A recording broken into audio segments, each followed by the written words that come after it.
Movie के start होते ही हमें एक बच्ची दिखाई जाती है जिसका नाम होता है एना। एना की बड़ी सिस्टर उसके बालों में एक क्रीम लगाती है, लेकिन जब वो उस क्रीम को वॉश करती है तो एना के कुछ बाल भी झड़ जाते हैं, जिसकी वजह से एना को काफी पेन होती है। फिर हमें एक कंपनी दिखाई जाती है जहाँ पर कुछ वर्कर्स विग्स बना रहे थे। इस कंपनी का नाम था मेडिसन और इसका एक स्पेसिफिक लोगो भी था। फिर हमें कुछ सालों बाद का सीन दिखाया जाता है जहाँ पर हम एना को देखते हैं जो कि अब बड़ी हो गई है। उसके बचपन में जो बाल झड़े थे उसके जख्म के निशान आज भी थे और आज भी उन जख्मों की वजह से एना को पेन होती है। यहाँ पर हम देखते हैं कि एना के बाल काफी फ्रीजी, काफी कर्ली हैं, जो कि काफी क्रीपी लुक भी देते थे, लेकिन वो अपने बालों का ट्रीटमेंट नहीं करवाती थी। एना जो कि एक टीवी चैनल पर असिस्टेंट की जॉब करती थी। फिर एक दिन कंपनी का ऑनर टीवी चैनल की हेड को निकाल कर उसकी जगह पर एक मॉडल को एज अ हेड हायर कर लेता है, जिसकी वजह से सारा स्टाफ अपसेट हो जाता है। लेकिन क्योंकि वो एम्प्लॉय थे इसी वजह से वो कुछ कर भी नहीं सकते थे। इसके अलावा उनके पास और कोई ऑप्शन भी तो नहीं था। वहीं पर हम एक लड़के होस्ट को देखते हैं जिसका नाम होता है जूलियस। यहाँ पर हम ये जान पाते हैं कि जूलियस और एना रिलेशनशिप में थे, लेकिन उसी रात जूलियस एना से रिलेशन तोड़ देता है। एना जो कि ऑलरेडी काफी वरीड थी क्योंकि इतने सालों से वो इस टीवी चैनल के लिए काम कर रही थी, मगर उसकी कोई भी प्रमोशन नहीं हुई। यहाँ पर एना जूलियस से जेलस हो रही थी कि वो एक असिस्टेंट से डायरेक्ट होस्ट बन गया, जिसकी वजह से एना काफी दुखी थी और वो काफी रोती भी है। फिर लेट नाइट एना घर जाती है और घर का मालिक एना से रेंट मांगता है, लेकिन एना उसकी किसी भी बात का जवाब नहीं देती। एना की लाइफ पिछले कुछ अरसे से काफी डिस्टर्ब थी। नेक्स्ट डे चैनल की न्यू हेड जिसका नाम होता है जोरा, वो एना को अपने ऑफिस में बुलाती है और वो एना से पूछती है कि तुम इतने सालों से इस चैनल के लिए काम कर रही हो, तो फिर तुम्हारी प्रमोशन क्यों नहीं हुई? जिस पर एना जवाब देती है कि कभी किसी ने मेरी प्रमोशन के बारे में सोचा ही नहीं, क्योंकि कभी भी किसी ने मुझे सीरियस लिया ही नहीं। फिर एना जोरा के साथ इस चैनल की सक्सेस के लिए एक आइडिया शेयर करती है और वो ये कि ये चैनल 24 आवर्स लाइव शो करे, जिसका रिजल्ट ये होगा कि चैनल को काफी सक्सेस मिलेगी। जोरा को एना का ये आइडिया काफी पसंद आता है, इसीलिए वो मजीद और इन्फॉर्मेशन एना से ले लेती है। फिर जाते जाते जोरा एना को कहती है कि तुम अपने बालों का ट्रीटमेंट करवाओ क्योंकि तुम्हारे हेयर्स काफी खराब हैं। इसीलिए जोरा एना को एक हेयर एक्सपर्ट के सैलून का कार्ड देती है। इसके बाद एना जाती है अपने अंकल के घर, जहाँ पर एना के अंकल उसे एक एंशिएंट बुक गिफ्ट देते हैं। एना के अंकल उसे बताते हैं कि इस एंशिएंट बुक में विचेस और बालों की कहानियाँ बताई गई हैं, लेकिन एना जो कि इन बातों पर बिलीव नहीं करती थी, इन बातों को फजूल समझती थी। इसके बाद एना अपनी आर्ट से कुछ पैसे लेकर उसी सैलून में जाती है, जहाँ पर हेयर एक्सपर्ट एना को हर स्टाइल की विग दिखाती है। उनमें से एना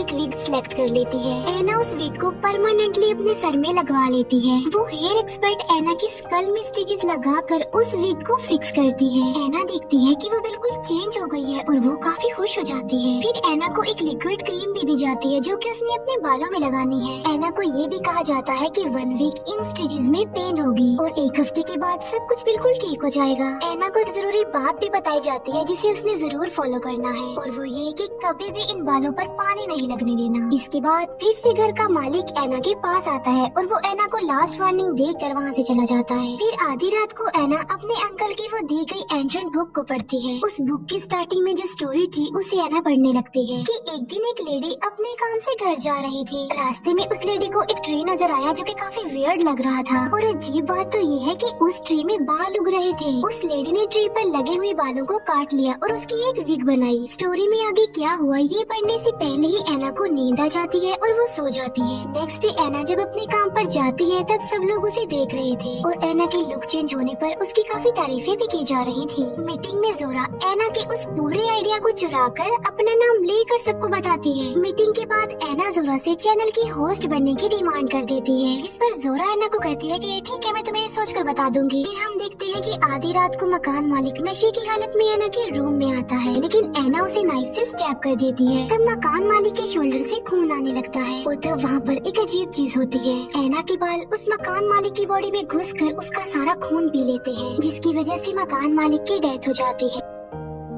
ये देखकर एना काफी डर जाती है, इसीलिए वो मकान मालिक की डेड बॉडी को डस्टबिन में थ्रो कर देती है। नेक्स्ट डे पुलिस को भी ये बात पता नहीं चल पाती कि आखिर इस मकान मालिक की डेथ हुई कैसे है। फिर हम देखते हैं एना को जो कि अपने ऑफिस में थी और अचानक से पोजेस्ड हो जाती है और ऐसा फील हो रहा था कि जैसे एना को उसके बालों ने कंट्रोल कर लिया हो। एना वो लिक्विड क्रीम रोज अपने बालों में लगाया करती थी। एक बार एना के हाथ पर चोट लग जाती है और एना के बाल उसकी चोट से निकलने वाला खून भी पी लेते हैं। इसके बाद एना की बॉडी के जिस हिस्से से भी खून आता था उसके बाल वो खून पी लेते थे। और हैरत की बात तो ये है कि जब बाल खून पी लेते थे तब उनमें शाइनिंग आ जाती थी। अब यहाँ पर बहुत से सवाल हमारे जहन में उठते हैं कि आखिर ये सब ऐसा क्यों हो रहा है। मीनवाइल हम रात को पार्टी में देखते हैं कि जोरा जूलियस से ब्रेकअप कर लेती है, इसीलिए जूलियस वापस एना के पास आ जाता है। जब वो दोनों साथ होते हैं तो एना को गुस्सा आ जाता है और वो अचानक पोजेस्ड हो जाती है और पोजेस्ड एना जूलियस को मार डालती है और तब एना के बाल जूलियस का सारा खून पी लेते हैं। फिर जब एना अपनी नॉर्मल हालत में वापस आती है तब वो डर कर वहाँ से भाग जाती है। फिर एना अपनी आंट को कॉल करती है। वो अपनी आंट को कहते हैं कि जो अंकल ने मुझे एंशिएंट बुक दी थी उसे रीड कीजिए और मुझे सुनाइए। तब एना की आंट उसे स्टोरी सुनाने लगती है कि एक लेडी थी जो कि अपने काम से घर वापस जा रही थी, लेकिन रास्ते में उस लेडी को एक ब्लैक मॉस ट्री नजर आता है और उस ट्री पर बाल उगे हुए थे। वो लेडी उन बालों को तोड़ लेती है और उससे एक विग बनाती है, लेकिन फिर वो विग उस लेडी को अपने कंट्रोल में ले लेती है। और हैरत की बात तो ये है कि वो बाल लोगों को मारने लगते हैं, उनका खून पीने लगते हैं। तब वो लेडी ये जान पाती है कि वो ट्री कर्स था और उस पर जो बाल लगे हुए थे वो विचेस यानी चुड़ैलों के थे। और एक दिन उन बालों ने उस लेडी को फांसी लगाकर मार डाला। यहाँ पर हम ये जान पाते हैं कि एना ने सैलून में जो विग्स देखी थी और इवन जो विग एना ने अपने सर पर लगाई थी वो सब के सब असल में चुड़ैलों के बाल हैं, जो कि उस ब्लैक मॉस नजर आने वाले ट्री से तोड़े गए थे। असल में वो ट्री था ही चुड़ैलों के बालों का। ये पूरी स्टोरी सुनकर एना बहुत ज्यादा डर जाती है। फिर एना ये सोचती है कि मैं दोबारा से उस सैलून में जाऊंगी और इस विग को हटवाकर उन चुड़ैलों के बालों से जान छुड़वा लूंगी। फिर एना रात को ही उस सैलून में चली जाती है और वहाँ पर वो लेडी भी आई हुई थी जो कि पहले चैनल की हेड थी। एना हेयर एक्सपर्ट को कहती है कि मेरी विग को रिमूव कर दो,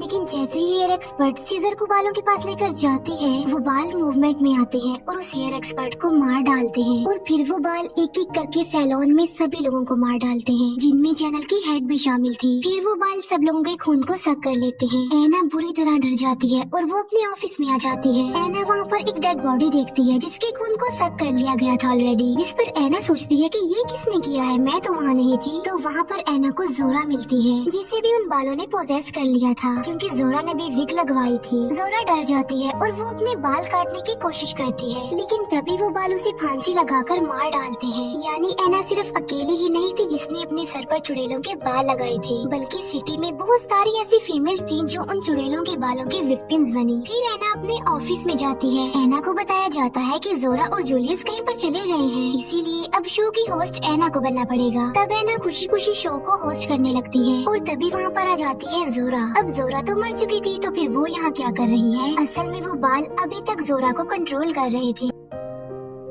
होस्ट करने के बाद एना एक एम्प्लॉय से मिलती है और जोरा उस एम्प्लॉय को मार डालती है और अब मरने की बारी थी एना की। उस वक्त वहाँ पर कोई भी नहीं था सिवाय एना और जोरा के, इसीलिए एना जोरा से बचते हुए इधर उधर भाग रही होती है। भागते भागते एना एक रूम में जाती है जहाँ पर एना देखती है कि वहाँ पर बहुत सारे विचेस हैं, बाल हैं और उनकी विग्स पड़ी हुई हैं। ये देखकर एना वहाँ से भाग जाती है। तभी वहाँ पर एना को उसकी एक फ्रेंड मिल जाती है और वो दोनों वहाँ से भागने लगती हैं। लेकिन रास्ते में ही एक विच एना की फ्रेंड को मार डालती है। एना खुद को बचाने के लिए एक वॉशरूम में छुप जाती है और एना को मारने के लिए बाहर जोरा और बहुत सारी विचेस वहाँ पर होती है। एना को उसकी मौत सामने ही नजर आ रही थी, इसीलिए वो मरने के लिए बिल्कुल तैयार थी। तब एना सिगरेट जलाने लगती है। तभी एना को वहाँ पर एक फायर पंप दिखाई देता है तो एना उसके पास जाकर लाइटर जलाती है, जिसकी वजह से सारा पानी एना, जोरा और वहाँ पर जितने भी फीमेल थे सबके सर पर गिर जाता है। यानी उन सबके बाल अब गीले हो चुके थे। एना अपने सारे बालों को स्टिचेस समेत ही उखाड़ कर फेंक देती है, क्योंकि विचेस के बाल पानी में काम नहीं कर सकते थे। इसके बाद एना बाहर आ जाती है और वो देखती है कि सारी औरतें मर चुकी हैं, लेकिन जोरा अभी भी जिंदा थी और अभी भी जोरा को उन बालों ने कंट्रोल किया हुआ था। लेकिन एना उसे इग्नोर करके अपने घर आ जाती है। अब एना बिल्कुल ठीक हो गई थी। नेक्स्ट एना ये जान पाती है कि जो लिक्विड क्रीम उसे बालों में लगाने के लिए दी गई थी असल में वो पिग का खून था, जिससे बालों को खून मिलता था। लेकिन चुड़ैलों के बालों का इतने से खून से कुछ नहीं होने वाला था, इसीलिए उन बालों ने इतने सारे लोगों को अपना शिकार बनाया उनका खून पीने के लिए। तभी एना उस एंशिएंट बुक में एक लोगो देखती है और वो लोगो होता है मेडिसिन कंपनी का लोगो। यानी इस सब के पीछे मेडिसिन कंपनी का हाथ है। कंपनी के लोगो वाले ट्रक को हम पूरे सिटी में घूमता हुआ देखते हैं। ये ड्रग असल में सब लड़कियों पर नजर रखने के लिए घूम रहा था। और यहाँ पर एक बड़ा राज रिवील होता है, यानी मेडिसिन कंपनी का ऑनर और इस चैनल का ऑनर एक ही पर्सन था। इसके बाद हम एना की सिस्टर को देखते हैं, जो कि विग लगवाने के लिए उसे सैलून में जा रही थी। इसका मतलब ये है कि ये सिलसिला कभी भी खत्म नहीं होगा, ये चलता रहेगा और पूरी सिटी में जो भी ये विग्स लगवाने जाएगा वो इन बालों के उन चुड़ैलों के कंट्रोल में आ जाएगा। फिर हमें वो ट्री दिखाया जाता है जिसमें विचेस के बाल उग रहे थे और उन बालों ने तो पूरे जंगल को ही अपने कंट्रोल में किया हुआ था। और ये मूवी यहीं पर एंड हो जाती है। Thank you for watching.